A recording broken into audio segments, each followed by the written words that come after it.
Татэнергосбытның үзәк офисы коммуналь хезмәтләр өчен түләү я яңадан исәпләтү, белешмә алу, электр энергиясын куллану белән бәйле барлык сораулар шушында хәл ителә. Гәрчә буларны хәзер онлайн башкарып булса да, Татарстанда 84% кеше шулай итә дә. Ә менә өлкән буын электрон мөмкинлекләрне әле кабул итеп бетерә алмый. Искечә уңайлырак диләр. Ну, мы, во-первых, когда снимаем показания... Мында ни өчен шундый сумма язылганын белешә алабыз. Исәпләү җиһазлары күрсәткечләрен бирәбез бит, күзәтеп торабыз, артыгын язмасыннар дип. Мында аның турында, аның коммуналь хезмәт куллану турында бар информация бар. Күпме су ут тотылган кулланучы менә Татэнергосбыт сайтындагы шәхси кабинеттан карый ала. Квитанциядәге сумма белән килешмәгән очракта мөрәҗәгать юллый. Сораулары инде алар шуны числение буенча, ник менә мондый, ник мондый, без аларга аңлатып җавап бирәбез.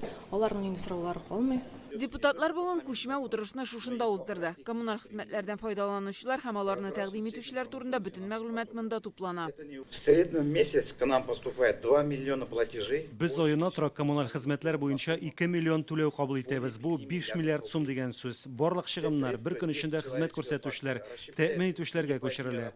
Алар үз акчаларын онлайн күзәтә ала. Бу өлкә тулысынча ачык, идарәче компанияләрнең бүлгенлеккә чыгу куркынычын да киметә. Бүген депутатлар белән очрашуга Дәүләт торак инспекциясының яңа җитәкчесе Александр Тыгин килде. Аның бу тармакка яңа карашы формалашкан. Торак милекчеләре ширкаты булсынмы, идарәче компаниямы, кооперативмы, барысына да таләпләр бер булырга тиеш ди. Ну давайте требовать одинаково. Лицензия, обучение персонала. Лицензия эшчеләрне укыту аттестация узу бер төрле таләп куярга кирәк. Идарәче компаниялардан зарланырга гадәтләнсәк тә, ТСЖларга шикаятьләр күбрәк килә.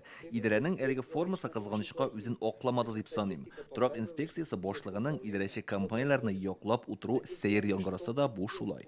ТСЖ чем хороший в этом плане, да? ТСЖ может... ТСЖларның уңай ягы алар бит чыгымнарны киметә ала, ә идарәче компания кагыйдә буларак чыгымнарны арттыру ягын гына карый. Если это настоящее ТСЖ, оно заинтересовано, да, то оно снижает. Александр Тыгинның тагын бер фикере бар. Әгәр йорт белән идарә итүче оешмалар үз вазифаларын тиешенчә башкармый икән, яшәүчеләр өчен алмаш вариант булырга тиеш ди. Әйтик, муниципаль идарә. Депутатлар бу тәкъдимне өйрәнергә кирәк ди.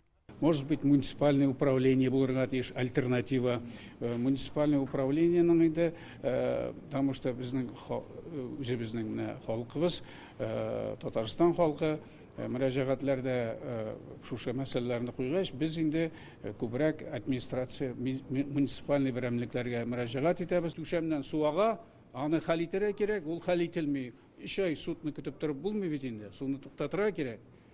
Менә шундый моментлар бар. Киләсе утырышта депутатлар күп фатирлы йортларга капиталь ремонт үткәрү турындагы законга үзгәреш кертергә җыена. Ул ремонт өчен каралган акчаның кайсы оешма аша түләнәчәген законда теркәячәк. Гөлназ Сайфетдинова, Гадел Миндубаев, Яңа Гасыр каналы.